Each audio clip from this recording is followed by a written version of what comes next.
곧 아각 사람 함므다다의 아들 모든 유다인의 대적 하만이 유다인을 진멸하기를 꾀하고 부르 곧 제비를 뽑아 그들을 죽이고 멸하려 하였으나 에스더가 왕 앞에 나아감으로 말미암아 왕이 조서를 내려 하만이 유다인을 해하려던 악한 꾀를 그의 머리에 돌려 보내어 하만과 그의 여러 아들을 나무에 달게 하였으므로 무리가 부르의 이름을 따라 이 두 날을 부림이라 하고 유다인이 그 글의 모든 말과 이 일에 보고당한 것으로 말미암아 뜻을 정하고 자기들과 자손과 자기들과 화합한 자들이 해마다 그 기록하고 정해놓은 때에 이 두 날을 이어서 지켜 패하지 아니하기로 작정하고 각 지방 각 읍 각 집에서 대대로 두 날을 기념하여 지키되 이 불임일을 유다인 중에서 패하지 않게 하고 그들의 후손들이 계속해서 기념하게 하였더라.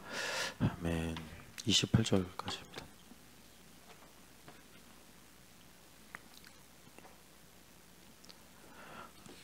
우리가 이 불임절을 가지고 하나님의 섭리가 어떤 것이냐를 우리가 계속 보고 있습니다. 에스더서는 하나님 혹은 여호와라는 이름이 나오지 않는데 그럼에도 불구하고 정경에 포함이 됐다. 그 이유가 무엇이냐면 하나님 여호와의 이름은 없는데 하나님께서 일하신 것이 너무나 또 명백하기 때문에 이러한 에스더서의 특징이 섭리가 무엇인가 이것을 우리에게 또 말해주고 있다.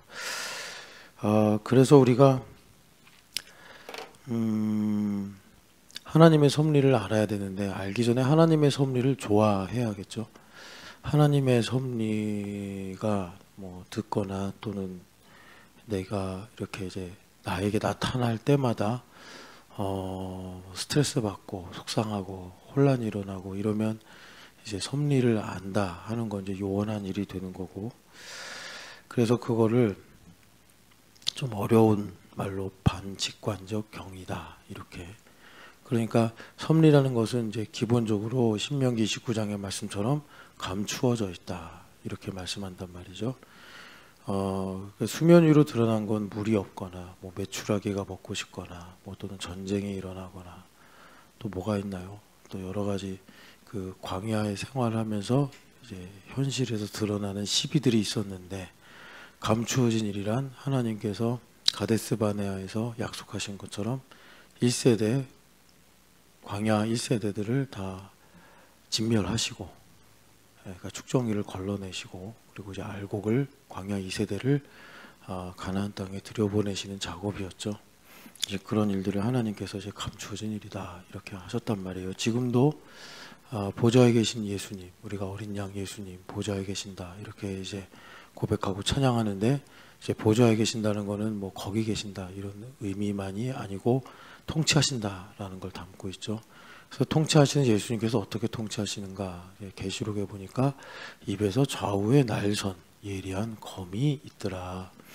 그래서 한쪽은 구원의 날, 한쪽은 심판의 날이다. 그거를 이제 마태복음에 보면은 예수님께서 불과 성령으로 세례를 주셔서 알곡과 축정이를 나누셔서 축정이는 불못으로 알곡은 곡간으로 들이신다 이렇게 말씀을 하십니다. 그래서 지금도 감추어진 일이란 세상에서 말하는 것이 아니라 교회 안에서 5명의 처녀와 어리석은 5명의 처녀, 5달란트를 받은 종과 1달란트를 받은 종을 나누시는 주님의 지혜 모략이 이루어지고 있다. 이것은 세상에서 어떤 신분이나 조건을 가지고 사람을 나누는 차별이 아니라 하나님께서 영원전에 예정하신 택하신 영혼들을 지키시고 또 마지막까지 구원하시는 하나님의 은혜다.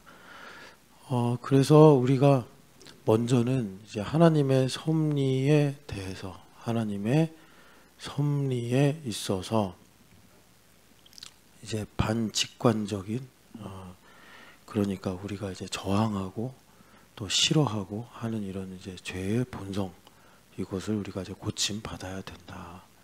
하나님께 치유를 받아야 된다. 뭐 그런 것은 이제 다른 말로 말하면 믿음을 선물로 받는 것입니다. 그래서 우리가 또 욥기에서도 읽었는데 믿음을 선물로 받아서 하나님 나보다 크시구나. 하나님 나보다 크시다라는 거를 뭐 여러 가지 이제 실증적인 내용들로 볼 수 있겠는데, 내가 틀리다고 생각하는 사람, 내가 싫어하는 사람, 뭐 이런 사람 있을 수 있죠. 그런 사람도 하나님을 사랑하시구나. 그러면 누가 회개해야 되죠? 내가 회개해야 되죠. 내가 싫어하는 사람, 내가 틀렸다고 생각하는 사람이 하나님의 사랑을 받는다고 생각할 때 내가 회개해야죠. 내가 하나님의 사랑을 가로막고 있고 내가 하나님의 사랑을 외면하고 있으니까요. 그래서 이런 식으로 하나님께서 우리에게 믿음을 주셔서 나를 치유하심으로 하나님의 일하심이다라고 할 수 있는 섭리를 나도 함께 사모하고 인정하고 또 따라가고자 하는 은혜를 주신다. 그래서 하박국서에서 하나님께서 틀린 방법으로 일하시는 것을 이제 주요 주제로 다루는데, 성경은 이제 욥기에도 그런 말씀이 있고 또 이제 로마서에서도 그 문제를 집중적으로 다루는데, 여러분들도 많이 읽어보셨으면 기억이 날 겁니다. 그러면 하나님 불의하시냐, 이런 질문. 그러니까는 욥이나 또는 이제 바울 사도가 유대인들의 입장에서 볼 때 이제 하나님 불의하시다라고 보는 거죠. 하나님 불의하시냐. 영국에서 만든 영화인데 2차 세계대전 때 유태인들을 주인공으로 해서 다룬 영화예요. 이들이 이제 수용소에서 이제 어떻게 하면 우리가 살아서 생존할 수 있을까, 뭐 이런 얘기들. 그러다가 하나님을 심판대에 앉히자, 그런 얘기를 합니다. 어떻게 하나님 우리를 이렇게 힘들게 하실 수 있냐. 그래서 한쪽은 하나님을 변호하고 한쪽은 하나님을 이제 고소하는 입장으로 논쟁을 벌이는 영화인데, 거기에 이제 그 나치들이 있는데, 이 나치들의 벨트에 하나님 우리와 함께 하신다, 독일어로 이렇게 써 있는 거예요. 그래가지고 나중에 결론은 하나님 우리를 버리신 거 아니냐, 뭐 이런 식으로 가면서 이제 하나님의 불의하심, 뭐 이런 걸 이제 역사적으로 거론하는 영화예요. 우리 개인에게도 그럴 수 있습니다. 내가 이제 당하는 어떤 현실의 문제 앞에서 감사하지 못하는 게 결국 그냥 하나님 불의하시다, 뭐 이런 거죠. 그런데 그게 이제 우리한테 복잡해지는 이유가, 또 그렇게 할 수는 없잖아요. 내가 구원은 받아야겠고 교회는 다녀야겠고 뭐 또 믿음은 버릴 수 없고. 그러니까 일단 이제 감추고 사는 겁니다. 그게 이제 한 달란트 받은 종이 이제 묻어놓고 살았다, 뭐 이렇게 하는 얘기인데, 그런데 우리 주님은 지금도 하시는 일이 타작마당에서 알곡을 어떻게든 찾아가지고 주님께서 구원하시려고 하는 거잖아요. 그 구원하시려고 하는 과정이 이제 내 안에 그렇게 묻어놔 버린 하나님을 향한 어떤 불만이나 원망이나 불신, 이런 것들을 꺼내시는 거예요. 뭐 그런 걸 이제 존 오웬이나 이런 사람들은 하나님을 향한 반감이다, 이렇게 설명을 했어요. 이제 그런 것들이 정성적인 거라면, 정량적으로는 이제 교회 안에서 성도들 사이에 뭐 또는 이제 여러 사역 중에 일어나는 뭐 갈등, 고민, 뭐 충돌, 뭐 이런 것들입니다. 이제 그런 것들을 신령한 사람, 성숙한 사람은 하나님과 나와의 관계로 보더라. 내가 왜 이런 일을 갖고 스트레스를 받을까? 성숙한 사람은 내가 하나님으로 만족을 못하는구나. 여러분, 만약에 그런 일로 내가 스트레스를 받고 시비를 묻는 게 옳다면 예수님은 십자가 근처도 가시면 안 되죠. 예수님은 죄도 없으신데 왜 가야 되냐, 이 말이죠. 그러니까 이제 우리가 또 이제 이 부분을 가지고 보면은, 내가 예수님을 믿는 사람인데 이제 육에 속한 사고방식을 가지고 있느냐, 아니면 성령 충만해서 영에 속한 사고방식을 가지고 있느냐, 이제 이렇게 봐야 되더라라는 겁니다. 그래서 이제 육에 속한 그리스도인들을 바울 사도가 좀 부드럽게 말씀하신 게 어린아이다. 그래요, 어린아이다. 그 어린아이라는 사람들은 이제 여기 고린도전서 1장에 보면은 뭐 바울파, 게바파, 아볼로파 나누는데 왜 나눠졌겠어요? 자기가 옳다는 거죠. 내가 옳다. 예수님께서 내가 옳다 이랬으면은 우리 다 죽었죠. 그죠? 그러니까 참 이게 이제 난제가 되는 거예요, 여기서. 예수님을 믿는다고 하면서 신용은 하는데 여전히 내가 옳대요. 예수님 앞에 놓고. 그러니 참 이제 이 부분을 우리가 이제 믿음으로 도약을 해서 신령한 사고, 신령한 관점, 영적인 이해, 이쪽으로 이제 나가야 되는데, 이게 좀처럼 안 됩니다, 잘. 왜 이렇게 끈질길까, 이 문제가. 이제 그런 우리가 내용들을 보게 돼요. 그래서 하나님께서 여러분 우리 인생에 이제는 우리가 대미한 수준은 넘어가야 되잖아요. 신앙생활 하는데 아직도 그 알맹이 속에 안에 들어가가지고 동화같이 나이브하게 살 수는 없잖아요. 일단 어둠이 있다는 것도 알아야 되고, 근데 이제 대미안을 넘어서야지 또 대미안에 갇혀 있으면 안 됩니다.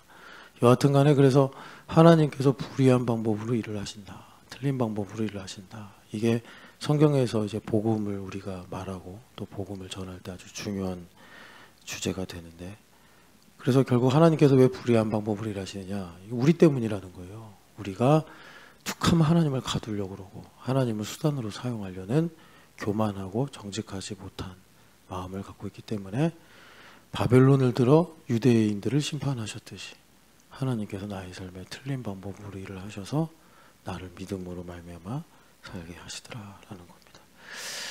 그래서 믿음으로 산다, 이거를 이제 우리가 에스더서로 보면은 하나님의 섭리를 발견하고 하나님의 섭리를 따라 산다라는 거예요.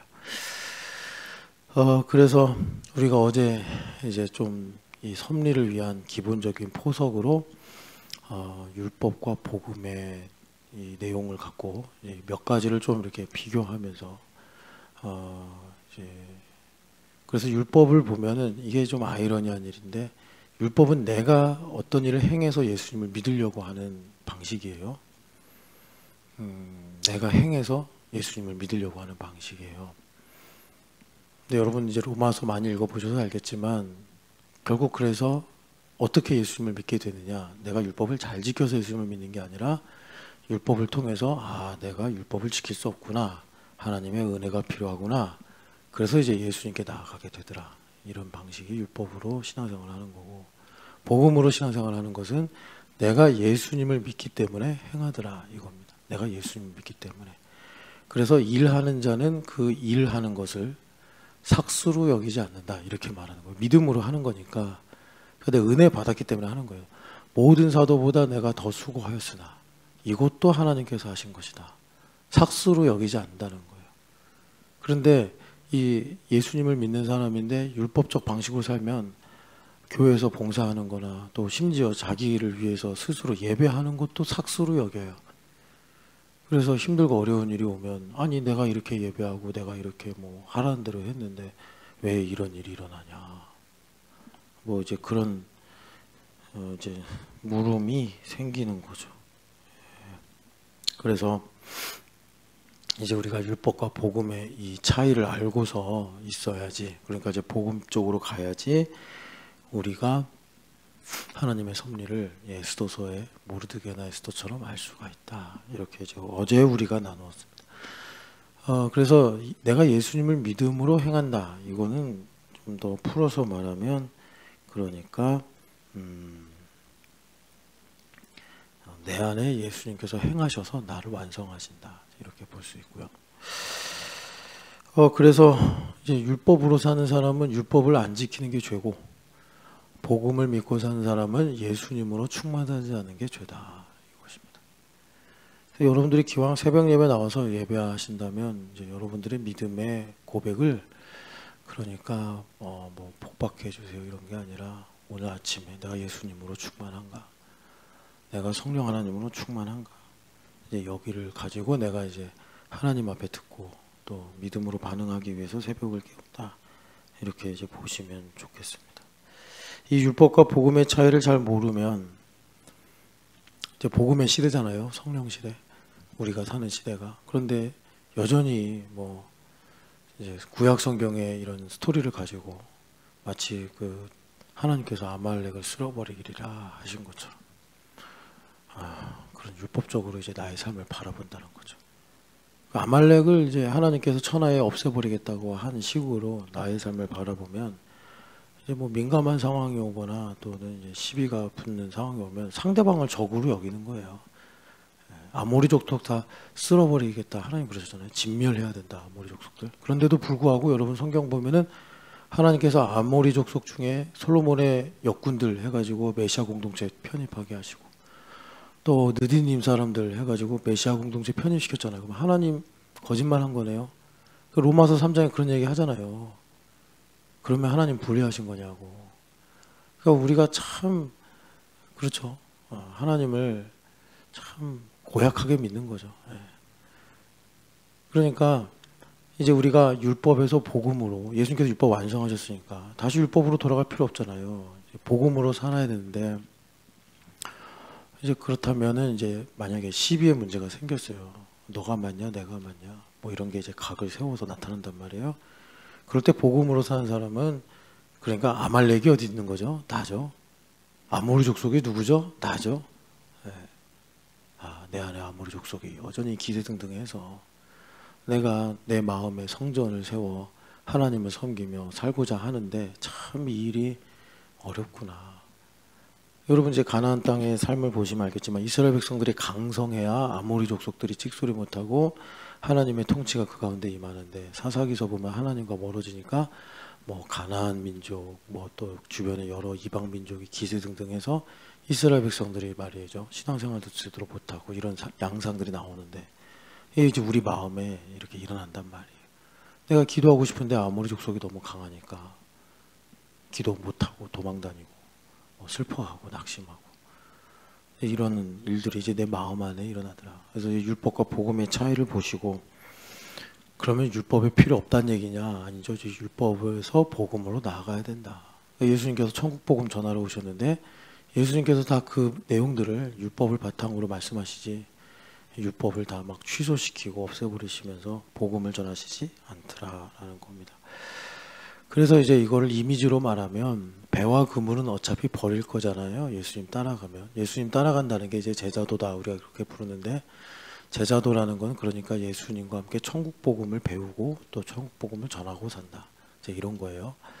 그런데 제자도를 보면 뭐 모든 제자가 다 같은 업종에 있었던 건 아니기 때문에 뭐 나름대로 다 버리고 온 게 있겠지만, 대표적으로 이제 다들 갈릴리 출신들이라 뭐 베드로가 그 대표성도 갖고 있고, 또 이제 세 명으로 늘리면 야고보, 요한도 다 어부였기 때문에 그물과 배를 버리고 예수님 따랐다, 이렇게 이제 동일하게 기록을 하고 있습니다. 버릴 건데 있어야 된다는 거예요. 이게 조금 이제 복음을 믿고 살려고 할 때 약간 난해하게 느껴지는 부분이에요. 배와 그물이 없는 사람, 버릴 게 없는 사람은 제자도가 뭔지 모를 가능성이 상당히 높아요. 배와 그물이 뭘까? 여하튼 간에 그래서 우리가 이 섭리를 알기 위해서 한 가지 넘어가야 될 문제가 있습니다. 그게 뭐냐면 고난은 하나님의 징벌이다. 근데 이게 되게 한국 교회와 한국 성도들 마음 안에 상당히 뿌리가 깊이 박혀 있습니다. 제가 한국이라고 하는 이유는 뭐 다른 나라는 모르겠어요. 어떤 생각을 갖고 있는지. 내가 뭐 다른 나라에서 살아본 적도 없고. 일단 한국 교회 사람들은 고난은 하나님의 징벌이다라고 생각하는 성향이 되게 강하고, 뭐 이거랑 비교할 수 없을 정도로 강한 다른 민족이 유대인입니다. 그래서 유대인의 성경에는 이사야서 53장이 없다. 뭐 신약은 이제 제외하고 구약은 똑같으니까 우리랑 53장을 금서로 여긴다. 근데 한국 교회 사람들이 그렇게 생각해요. 그래서 이 성경에 보면은 특별히 신약 성경에 고난에 관한 말씀들이 많은데 잘 안 읽어요. 고난 얘기하면 난 고난 받기 싫다. 진짜 그런 사람도 있더라고요. 예수님 믿는 사람이 인생에 고난의 문제가 있어요. 그럼 고난에 대해서 얘기합시다. 나 고난 받기 싫다. 그래요. 아주 엄숙한 얼굴로. 저는 이제 뭐 어떡하겠어요. 싫다는데. 근데 속으로는 그러죠. 제정신인가? 예수님 날 위해 고난 당하셨는데 나는 고난 받기 싫다. 아니 그러면 고난이 뭔지나 좀 알고 배워보려고 해서 끝에 가서 결정하든지, 지금 자기가 하는 말이 뭔 말인지는 알고 저러나, 이런 생각을 하는 거죠. 이 고난에 대한 이런 이제 이해나 생각이 얕은 거는 율법이 없어서 그렇습니다. 율법이.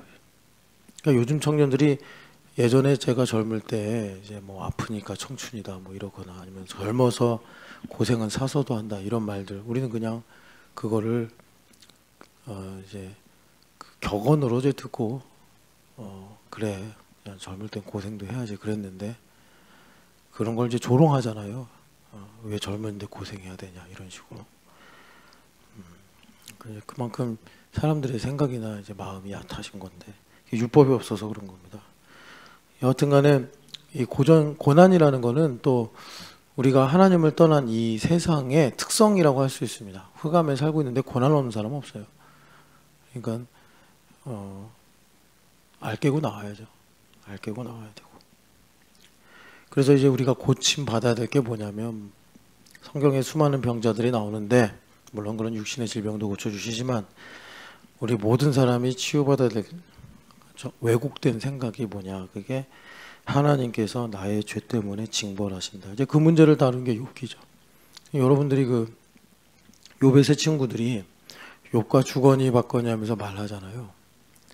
근데 그 첫 번째 빌닷, 소발, 엘리바스 이 세 사람이 나름 이제 처음에 펼치는 그 주장들이 있어요. 각자 좀 다양한 색깔, 다른 색깔들로 주장을 펼치는데 내용은 똑같아요. 그 핵심은 너가 죄 지었으니까 벌 당하는 거야, 이렇게 이제 주장을 합니다. 그런데 여러분 아시겠지만 나중에 하나님께서 너희들 틀렸어 이렇게 말합니다. 근데 여러분들이 좀 욥기를 애정을 갖고 읽으시면 혼란스러우실 거예요. 왜냐하면 욥의 세 친구들이 하는 말이 다 우리가 평소에 하는 말들이, 자기 자신한테 또는 이웃에게 평소에 하는 말들이 너무나 지당한 말들이거든요. 욥의 친구들이 하는 말들이 지당하기도 하고 신령하기도 하고 그래요. 그런데 뭐가 틀린 거죠? 내용이 틀린 게 아니라 뿌리가 틀린 거예요. 죄 때문에 고난당하는 거야, 이런 식으로. 뭐 엘리바스인가요? 지금 누군지 기억이 안 나는데 빌닷인가? 하여튼 그 세 명 중에 한 명은 그런 이제 그 진리를 자기가 이제 환상 같은 이런 영적인 체험을 통해서 알게 됐다, 막 이렇게 주장을 해요. 뭐 그것도 개인의 체험이니까 복된 일이죠. 그런데 주님께서 이제 틀렸다고 하시는 이유는 욥에게 너의 고난은 죄 때문이다. 그러니까 이 말은 이제 두 가지 면에서 틀려요. 첫 번째는 그럼 예수님도 죄 때문에 고난 당하셨나요? 이제 틀린 거죠. 두 번째는 그리스도를 믿는, 그래서 로마서 8장 1절에 그리스도를 믿는 우리, 예수님 안에 있는 우리는 결코 정죄함이 없다는데 마귀는 계속 와서 너 죄 있다고 정죄하는 거 아니에요. 근데 내가 혹은 이제 나의 이웃에게 내가, 나의 자신에게 내가 계속 그걸 하는 거예요. 왜 그러냐면 믿음이 없어서 그래요. 믿음이 부족해서 그래요. 그러니까 우리가 가지는 성령 하나님께서 가르쳐 주시는 죄는 이제 예수님을 믿지 못하는 죄다라는 겁니다. 그래서 이 문제를 우리가 해결을 해야 되는데, 여러분 먼저 이제 결론부터 말씀드리면 성경은 우리가 당하는 고난이 죄 때문이 아니라고 말을 합니다. 근데 많은 목사님들이 이 부분에서 상당히 주저해요. 왜냐하면 이렇게 가버리면 약간 좀 이제 미숙한 사람들한테는 판도라의 상자를 여는 것이 될 수도 있다, 이렇게 리스크를 봅니다.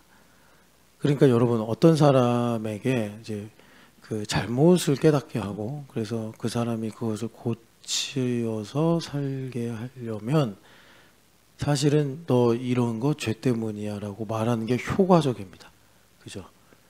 보통 아이들을 혼낼 때 너 왜 이런 잘못을 했어? 이래야지 그 아이가 이제 반성을 하고 부모의 뜻을 받아들일 거 아니에요. 율법적이죠? 근데 이제 많은 부모님들이 이걸 타이르고 설명하려고 그래요. 그래서 세상 말로 애 버릇을 버리는 거예요. 애들은 진짜 율법적이에요. 그러니까 성경에서 율법에 속한 그리스도인들을 어린아이라고 말하는 거예요. 그냥 귀엽고 예뻐서 어린아이다라고 하는 게 아니라 어린아이들이 매우 율법적이거든요. 그 말은 무슨 말이냐면 자기중심적이라는 거예요. 자기밖에 모르는데 생존할 수 있는 능력이 없으니까 순종하고 그리고 부모님을 따르는 거예요. 그걸 가지고 부모님이 율법을 가르쳐서 이 아이들이 스스로 생각할 때쯤에 돼서는 은혜가 뭔지를 깨닫게 해야 되는데, 요즘 세상이 많이 뒤집어졌잖아요. 이렇게 가치가 전복이 됐잖아요. 그러니까 어릴 때는 막 은혜를 가르쳐요. 그러니까 자기중심적인 아이들이 좋다 이러죠. 사이 좋아. 근데 이 아이가 이제 자기 생각이 커지고 그러면서 이제 성장하는 단계에 가서는 부모가 역으로 율법을 가르치려고 그래. 그러니까 애들은 이상한 거죠. 자기들이 힘이 없고 연약할 때 율법을 가르쳐 놔야 이제 세상에 이런 곳이구나라는 걸 알고 은혜를 깨닫고 이제 살아가는데 그걸 반대로 간단 말이에요. 여하튼 간에 그래서 목사님들도 참 이 고난의 문제에 대해서 주저하시는 이유가 이거를 이 형벌적인 고난이다라고 안 가르치면 성도들이 방종하고 그리고 이제 문제를 외면하게 되는 상황이 오니까 그러니까 이제 목사님들이 사실 그래서 제자도를 해야 되는 겁니다. 제자도를 해야지 그러니까 이제 죄라는 게 형벌적인 고난이다 아니다. 그러니까 죄에 대한 형벌적 고난이 아니다. 고난은 형벌적인 것이 아니다. 죄에 대한 형벌이 아니다라고 말을 해도 중심이 그러니까 이제 흐트러지지 않고 이제 주님을 향한 충성으로 나아갈 수가 있는데 또 제자도가 조금 이따 나누겠지만 어려워요. 여하튼간에 그 에스더서 이제 9장 우리가 읽었는데 여러분 여기서 이제 하만이 사실은 그 제비를 뽑아가지고 이날 모르드게랑 모든 유대인들을 죽여야겠다라고 했는데 뒤집어져서 하만과 그 하만을 중심으로 하는 유대인들의 대적이 죽잖아요. 하나님 섭리라는 거예요. 이게 불임. 하나님의 섭리인데 9장 1절 보면은 같이 한번 읽어보겠습니다. 아달월 곧 12째 달 13일은 왕의 어명을 시행하게 된 날이라.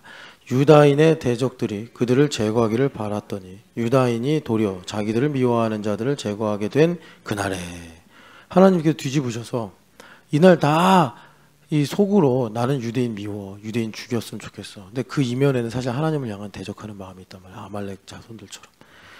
근데 마침 하만이 어떤 날을 딱 정해서 야, 이날은 유대인의 재산, 유대인의 땅 다 뺏어도 좋아, 유대인들 죽여도 좋아 하니까 이제 그런 반감과 적개심들이 이제 올라온 거죠. 그래서 그날만 기다리면서 막 유대인들이 길 가면 돌 던지고 욕하고 막 그랬을 거 아니에요. 그런데 하나님께서 그냥 왕의 똑같은 어명인데 어명으로 뒤집어서 오히려 유대인의 대적들을 이제 심판한 날이 돼버린 거라. 이 사람들이 사실 이런 하만의 꾀가 없었으면 숨기고 그럭저럭 살았을 텐데 하만의 꾀 덕분에 이들이 자기들이 유대인 싫어하고 유대인 죽이고 싶다라는 이런 살기 영적인 배경으로는 이제 하나님을 향한 반감인데 그게 이제 들통이 난 거죠.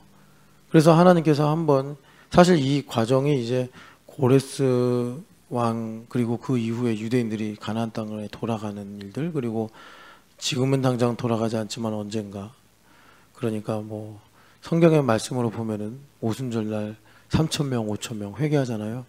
이제 그런 하나님의 미래를 내다 보시면서 이제 하시는 작업인데 그 이스라엘 백성들 유대인들을 지키시기 위한 하나님의 작업인데 우리로 적용하면 주님께서 이제 말하자면 우리가 이제 하나님의 섭리를 따라 살겠습니다라는 게 이제 제자도를 가지고 이루어지는 거예요. 그런데 그렇게 살게 되면 내 안에 내가 꽤 괜찮은 사람인 줄 알았는데 베드로도 그러지 않았겠어요? 배와 그물을 버렸는데 얼마나 괜찮은 사람이에요. 그죠? 배와 그물을 버렸다니까요. 그래가지고 그 부자 청년이 예수님을 따르려고 해보다가 아유 이게 뭐 견적이 너무 크게 나오니까 슬퍼하면서 돌아갔더라 그러잖아요.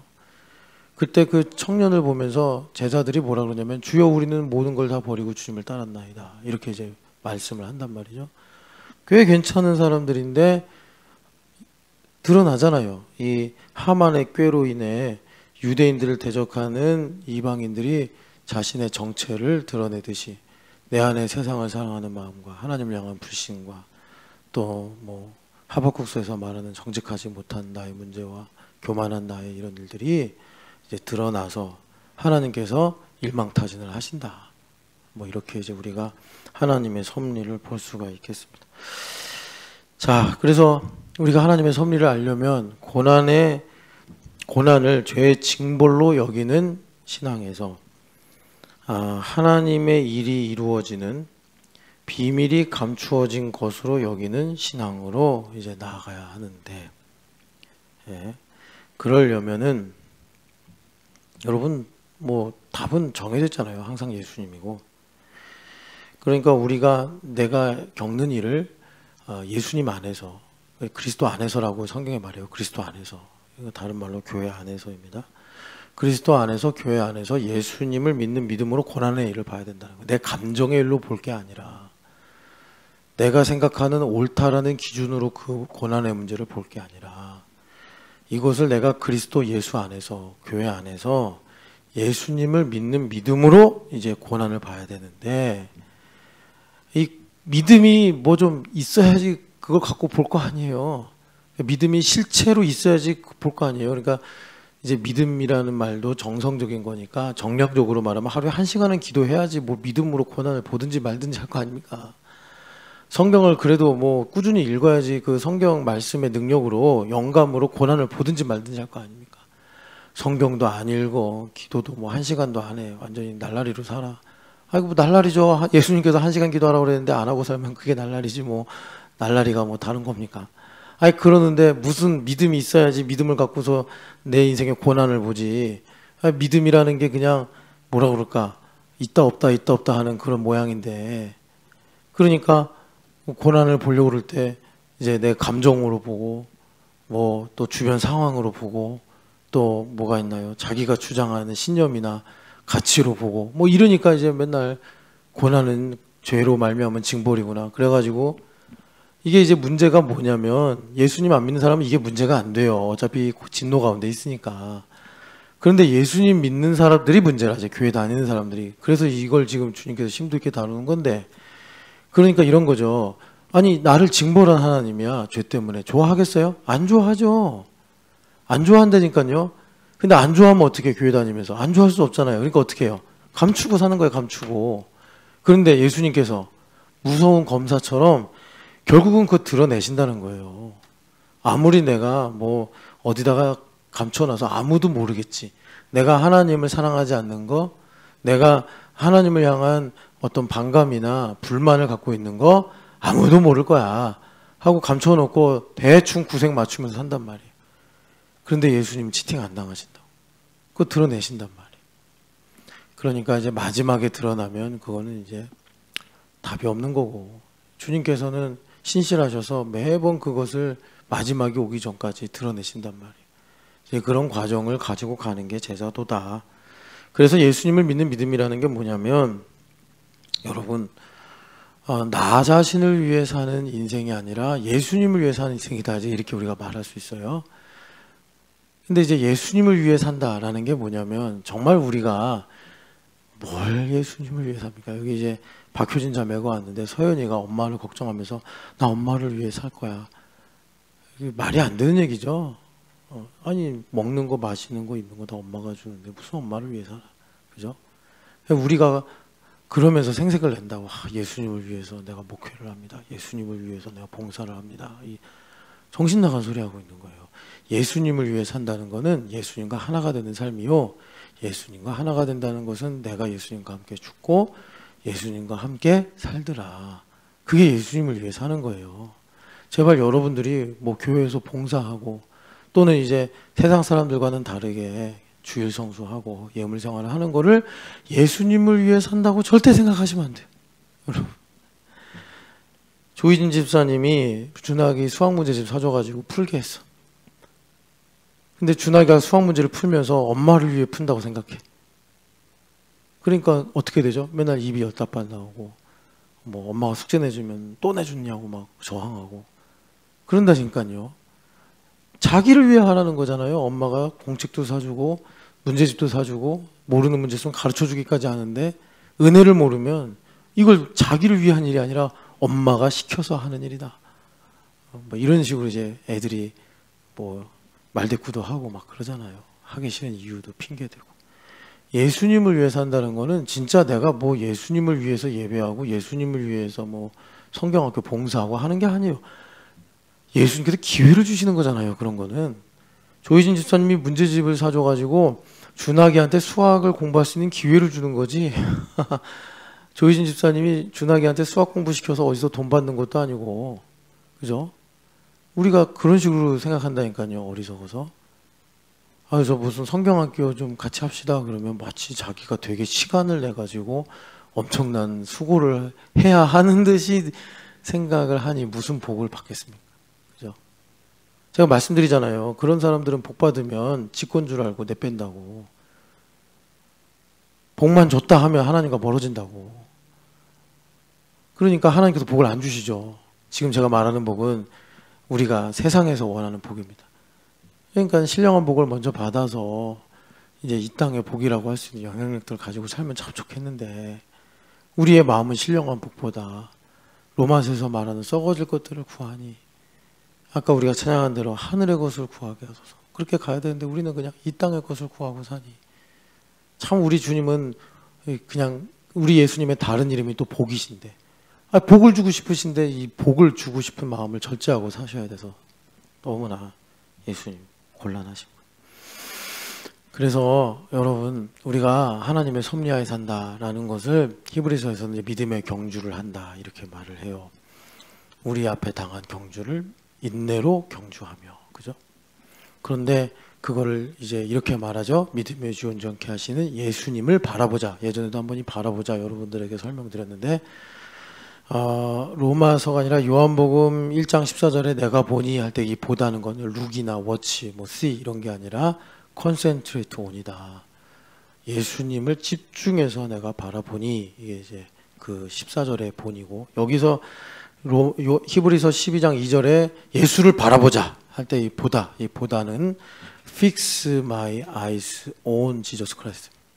그러니까 concentrate하고는 조금 비슷한데 다른 면이 좀 있죠. 시선이 흔들리면 안 된다는 거예요. 믿음의 경주할 때. 그래서 여러분 그 올림픽에서 단거리 선수 하는 경주하는 거 보면은, 예전에 한번 어떤 그 탁월한 스프린터가 너무 잘 달리니까 여유를 부렸어요. 뒤를 이렇게 한번 바라봤더니 그 사람 금메달 따긴 땄는데 스포츠맨십을 어겼다고 엄청 욕을 먹었어요. 상대 선수들을 존중하지 않고 그렇게 기만했다고. 예수님만 바라봐야 돼요. 내가 보는 것이 다 예수님으로 보여야 돼요. 그만큼 믿음이 있어야 돼요. 그러니까 믿음이라는 단어 자체가 정성적이잖아요. 뭐 이렇게 우리가 그릇에 담아가지고 이게 믿음이요라고 할 수 있는 게 아니잖아요.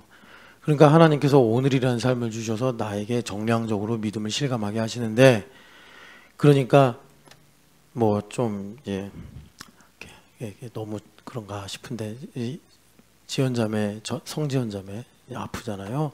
그걸 예수님으로 볼 수 있어야 된다. 그게 성지연자매에게 오늘, 그러니까 주님께서 요구하시는 정량화된 믿음이에요. 정량화된 믿음. 예수님이구나. 이것도 예수님이구나. 좀 어렵죠. 건강을 예수님으로 보는 게 어려울까요? 아픈 걸 예수님으로 보는 게 어려울까요? 여러분들이 율법을 제대로 아시면 제가 답을 안 해도 알 겁니다. 뭐가 예수님으로 보는 게 더 나에게 쉬울까? 그러니까 우리가 오늘을 사는데 사람들도 만나고 또 여러 가지 일도 해야 되고 다양한 뭐 감정, 생각 오고 갈 수 있잖아요. 그 모든 걸 다 예수님으로 볼 수 있는 게 이제 내가 예수님을 믿음으로 산다 요겁니다. 예수님을 믿음으로 산다. 그런데 예수님을 믿는 믿음으로 못 보면, 예수님으로 못 보면 어떻게 되죠? 스트레스를 받죠. 일단 스트레스를 받고 또 영적으로 정죄도 받고, 그래서 눌리고, 그래서 그런 눌린 것들이 쌓이면 입으로 터져 나오고 이렇게 되는 겁니다. 그래서 여러분, 우리가 고쳐야 될 게 뭐냐? 죄의 징벌로서 고난을 보는데, 여러분 우리 인생의 고난의 문제 어쨌든 간에 해결해야 되잖아요. 해결하는 방법이 고난을 없애는 게 아니라 고난을, 자, 요게 중요합니다. 대리적 형벌로 봐야 한다. 요 내용입니다. 대리적 형벌로 봐야 된다. 그래서 5달란트, 이 5달란트는 고난이 많은 거예요, 여러분. 많은 목사님들이, 제가 목사님들을 비판하고 그러는 게 아니에요. 이 달란트를 가지고 은사라고 많이 생각하시는데, 은사로 보면은 나중에 모든 예수님의 처우라든지, 그러니까 예수님 오셔서 이제 모든 걸 다 정리하시잖아요. 안 어긋나요, 이게. 예수님의 비유는 정말 점과 획도 틀리지 않고 딱딱딱 제자리로 가요. 약간 뭐랄까 미숙한 비유가 아니에요. 약간 막 어디에 적용하면 왁구가 안 맞고 이런 비유가 아니에요. 예수님의 비유는 비유지만, 어떤 시인이 뭐 이제 어떤 비유를 했다고 합시다. 어머니의 손이라는 비유를 했다고 합시다. 근데 그게 시로서 사람들에게 알려지고 어떤 문학적 가치를 갖는 건 그게 어떤 때는 비유로서 의미를 갖는데 다른 때는 비유로서 의미를 못 가지면 안 돼요. 안도현 시인이 그 함부로 연탄재 발로 차지 마라 뭐 이런 시 있잖아요.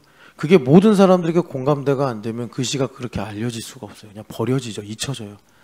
근데 그 시가 세대를 넘어서 모든 사람들에게 공감이 되는 거야. 아, 그래. 지금 연탄이 없는데도 아, 그래. 연탄을 함부로 발로 차면 안 돼. 다 공감이 되니까 딱 들어맞으니까 마치 진리처럼 딱 들어맞으니까 아, 그 시가 지금도 사람들에게 감동을 주는 거죠. 예수님의 비유가 그래요. 그래서 예수님의 비유는 진짜 탁월한 비유고 어느 하나 오차가 없어요. 그러면 달란트 비유를 볼 때 이 달란트가 은사냐? 은사가 아니에요. 뒤로 가면 이게 이상해진다니까, 은사로 보면. 알고 보니까 우리 인생에서 하나님께서 감당할 만한 능력을 따라 주신 권한이에요. 하나님 중심으로 보면.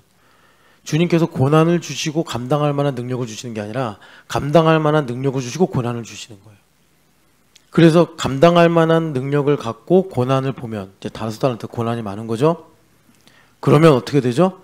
그게 대리적 고난이라니까. 지금 제가 좀 대리적 고난이라는 용어를 좀 나중에 설명해 드릴 건데, 그러니까는 대리적 고난은 약간 생산성 있는 고난이다 이렇게 보면 돼요. 그래서 5달란트를 남겨내요. 자, 봐봐요. 대리적 고난의 대표적인 게 뭐죠? 예수님의 고난이잖아요. 예수님 형벌로 고난 당하신 거 아니잖아요. 자원에서 대리로 고난 당하신 거잖아요. 여러분 혹시 이것에 동의를 못하시면 예수님을 안 믿으시는 거예요. 이사야서 53장 찢어버린 거예요, 여러분. 오랜만에 이사야서 53장 한번 읽읍시다. 너무 복된 말씀이라 어렸을 때는 주일학교 다니면서 외웠는데, 허윤실 집사님 이거 그냥 이번 성경학교 때 주제랑 상관없이 애들 외우게 하세요. 네, 다 어디냐 53장 4절부터 6절. 이거 우리 예전에 다 외웠던 거잖아요. 주일학교 다녔든 대학교 때 동아리를 했든 뭐 교회에서 수련회를 갔든 이거 항상 단골 메뉴였는데 같이 읽어보겠습니다. 그는 실로 우리의 질고를 지고 우리의 슬픔을 당하셨거늘 우리는 생각하기를 그는 징벌을 받아 하나님께 맞으며 고난을 당한다 하였노라. 그가 찔림은 우리의 허물 때문이요 그가 상함은 우리의 죄악 때문이라. 그가 징계를 받음으로 우리는 평화를 누리고 그가 채찍에 맞음으로 우리는 나음을 받았도다. 우리는 다 양 같아서 그릇 행하여 각기 제 길로 갔거늘 여호와께서는 우리 모두의 죄악을 그에게 담당시키셨도다. 아멘. 그래서 대리적 고난이다라고 하는 거예요. 예수님께서 우리는 그런단 말이에요. 그가 징벌을 받은 거다. 그가 하나님께 맞은 거다. 그런데 그가 찔림은 나의 허물 때문이요 그가 상함은 우리의 죄악 때문이라. 그래서 예수님께서 만약에 달란트로 보자면 5달란트를 받으신 거예요. 찔림과 상함으로. 그래서 우리를 살리신 거예요. 5달란트를 남기신 거예요. 그러니까 고난 싫어 해가지고 땅에 묻어버린 사람들은 뭐가 남겠어요? 아무것도 안 남지. 그렇게 되는 거예요. 그래서 예수님을 믿으면, 내가 이렇게 예수님 영접해요. 예수님을 영접하면, 자, 그리고 저번에 말씀드렸잖아요. 여러분, 우리는 느낌에 기적이 인격적 관계의 리얼리티일 거라고 하기가 쉬워요. 기적. 뭐 하나님께서 나에게 초월적인 능력을 베푸셔서, 아니면 기도의 응답. 하나님 나 이거 하게 해주세요. 근데 이 시대가 하도 험난하기도 하고, 그러니까 우리가 너무 소비적인 성향이 강하기도 하고, 인간이 또 이제 하나님을 이용해 먹으려고 하는 죄성도 있고, 인격적 리얼리티가 안 되더라고. 온 세계의 해변에 어디를 가도 있는 게 있대요. 플라스틱 쓰레기. 야, 그러니까 사람이 안 사는 무인도에도 플라스틱 쓰레기가 많은 거예요. 왜 그러죠? 쓰고 버려서. 하나님께서 우리에게 여러분 매일 기적을 주십니다. 우리 쓰고 버려. 그래서 내 마음의 바다에 이 쓰고 버린 플라스틱 같은 것들이 너무 많아서 내가 인생이 참 또 메마르고 그래요. 그러니까 여러분, 제가 이렇게 보니까 기도 응답 안 해도 응답해 주시고 한 것도 응답해 주시는데 그걸로 리얼리티가 안 되더라고. 리얼리티가 있으면, 그리스도의 흔적이 있으면 우리가 그러니까 하기 싫은 일도 하게 되고 이해가 안 되는 걸 납득하고 막 이래야 되는데 안 돼. 여러분 그냥 우리가 맨날 그러니까 당연하다고 생각하는데 이 숨 쉬어주는 것도 기적이라니까요. 그런데 우리 이런 기적을 맨날 보면서 저기 위에 핵무기가 51기나 있는데 이란이랑 이스라엘은 핵무기 만들려고 우라늄만 농축시켰다가도 저렇게 전쟁이 나가지고 막 미사일 수십 개를 쏘고 이러는 판인데 이거 기적 아니에요?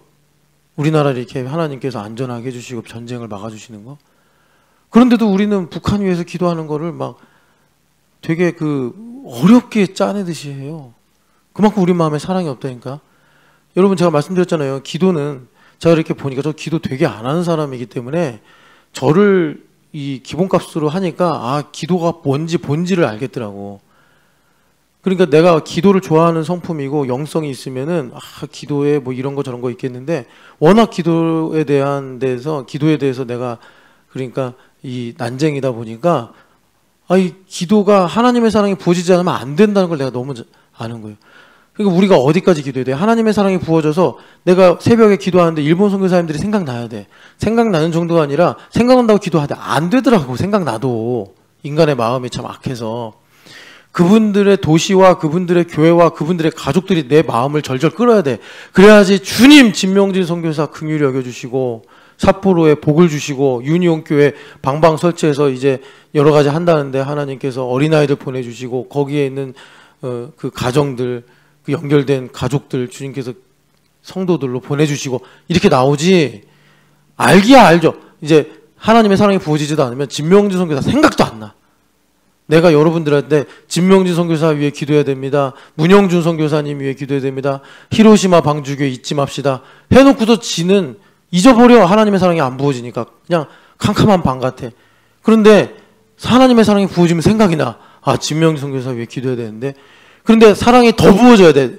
넘쳐야 돼. 그러면 막 김명수 선교사님, 한성남 선교사님 위해 기도가 되고 문영준 선교사님 막 위에서 기도가 절로 되고 그러는데 이 마음이 기도가 안 돼. 그리고 뭐가 내 마음의 오늘의 고민, 그냥 괴로워 막 이러는 거, 어려워 막 이런 마음만 가득한 거예요. 그래서 하나님의 사랑이 막 부어져서 어디까지 가야 되냐면 일본을 넘어서 북한까지 가야 돼. 북한까지 가보지도 않은 북한. 마치 에스라서의 족보에 나와 있는 그 메시아 공동체 포로에서 돌아온 사람들 대다수가 가나안 땅 와보지도 않은 사람들이란 말이에요. 할아버지, 아버지의 유언을 따라 온 사람들이 대부분일 텐데 그들이 와보지도 않은 땅 기도하면서 구했으니까 온 거 아니겠어요? 우리가 가보지도 않은 묘양산, 봐보지도 않은 백두산, 개마고원, 뭐 원산, 무슨 평양, 무슨 뭐 신의주, 우리가 뭘 알아요? 알기는. 근데 하나님의 사랑이 부어지면 그들을 위한 기도가 나오고 그렇게 되더라는 거예요. 그래서 여러분 우리가 이제 나의 인생의 고난을 예수님을 믿는 믿음으로 보면은 대리적 고난 예수님께서 가져가신 거구나 이렇게 돼요. 그래서 여러분 기적이 아니라 예수님과 인격적 관계를 이어리는 고난을 통해서 돼요. 고난을 통해서 이 고난을 땅에 묻어버리면 안 된다는 거예요.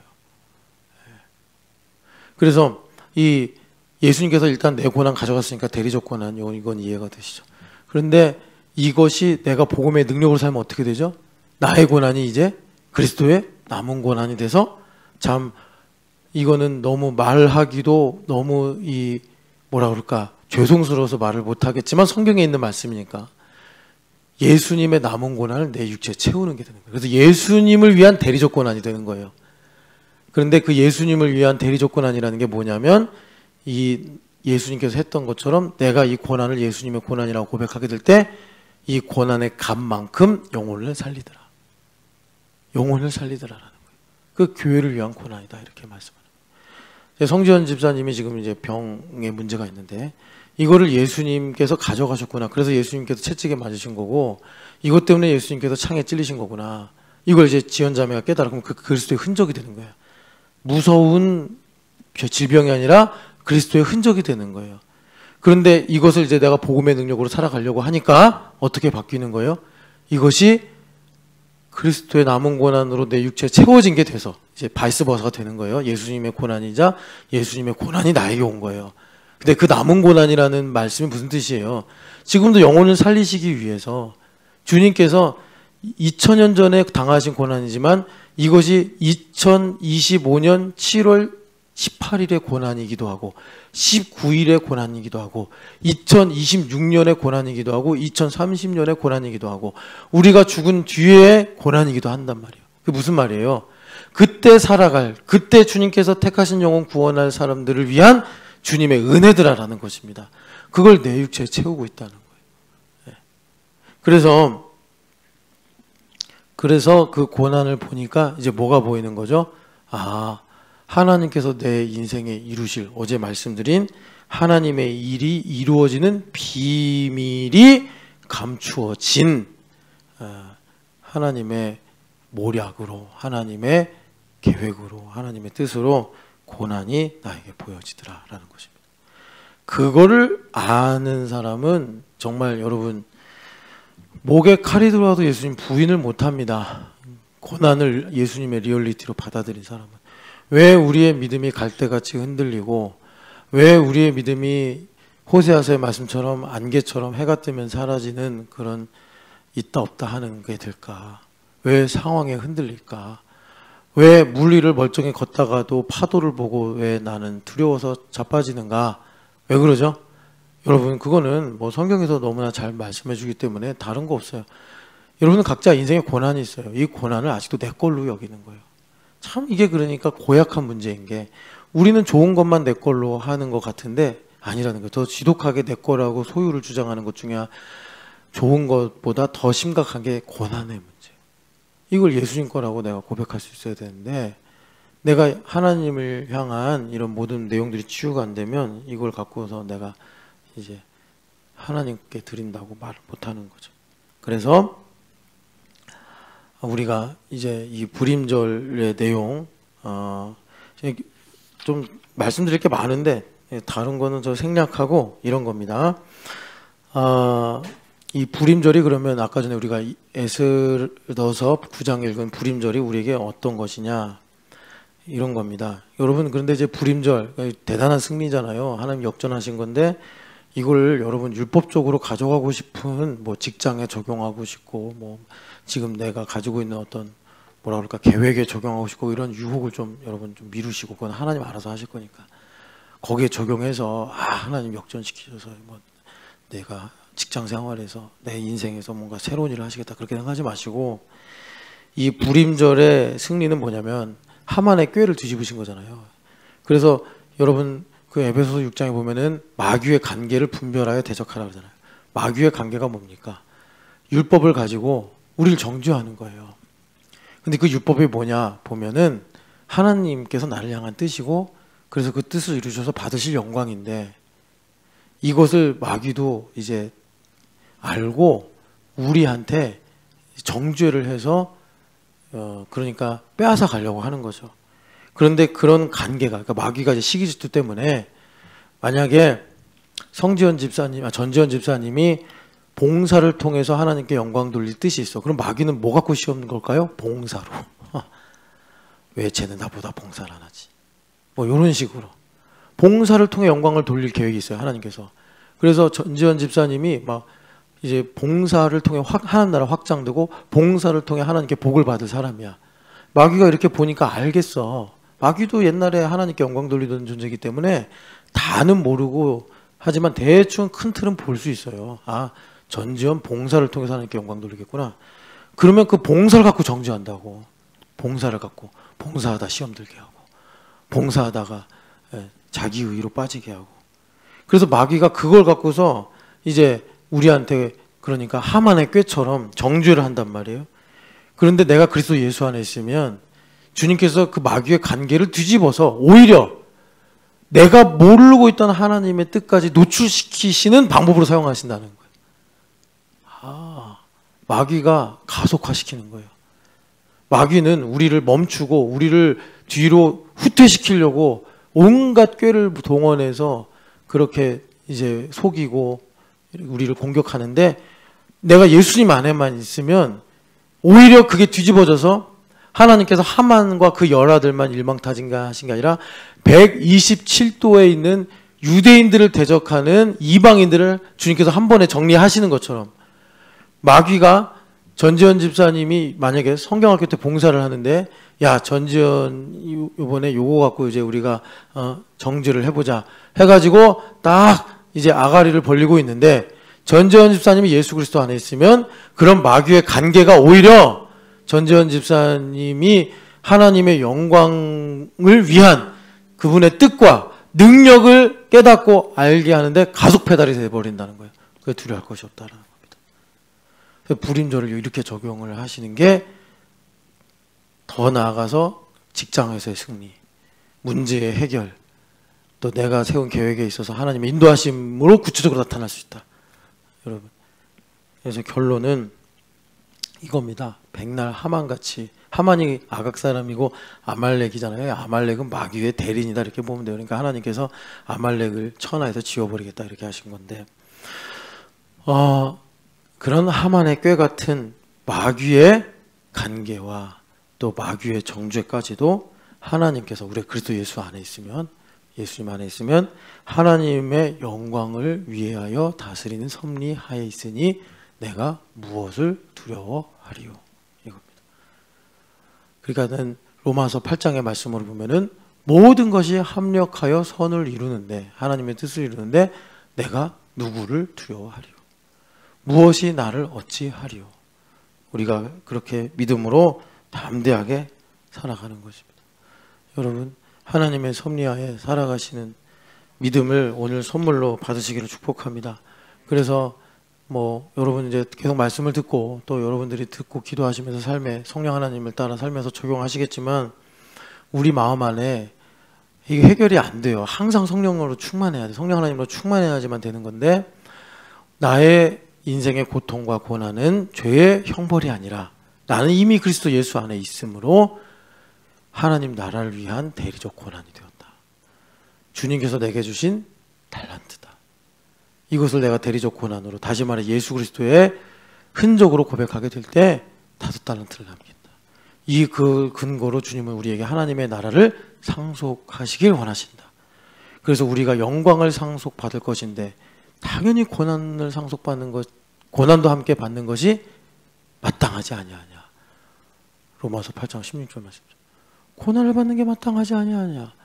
여러분, 그래서 사실 오늘 말씀에 여기까지 가야 되는데, 우리에게 주신 영은 두려워하는 영이 아니요 사랑과 능력과 절제니라. 하나님의 능력을 따라 복음과 함께 고난을 받으라. 두려워하지 마시고 승리하시기를 축복합니다. 사랑하는 하나님 아버지, 오늘도 우리에게 하나님의 은혜를 주셔서 하나님, 세상의 어둠과 마귀의 이빨과 또 하나님 나의 고통을 두려워하지 아니하고 예수님을 나의 믿음의 방패로 삼아 하나님 한 걸음 한 걸음 믿음으로 행진하는 저희들 되게 하여 주시옵소서. 아버지 하나님, 우리의 눈을 세상이나 내가 아니라 오직 나를 위해 죽으시고 부활하신 예수님께만 고정시키게 하여 주시옵소서. 예수님만 집중해서 흔들리지 않고 바라보게 하여 주시옵소서. 그래서 오늘도 내게 주신 능력을 따라 믿음으로 경주하는 우리 신촌연합교회가 되게 하여 주시옵소서. 부활하신 예수님의 이름으로 기도합니다. 아멘.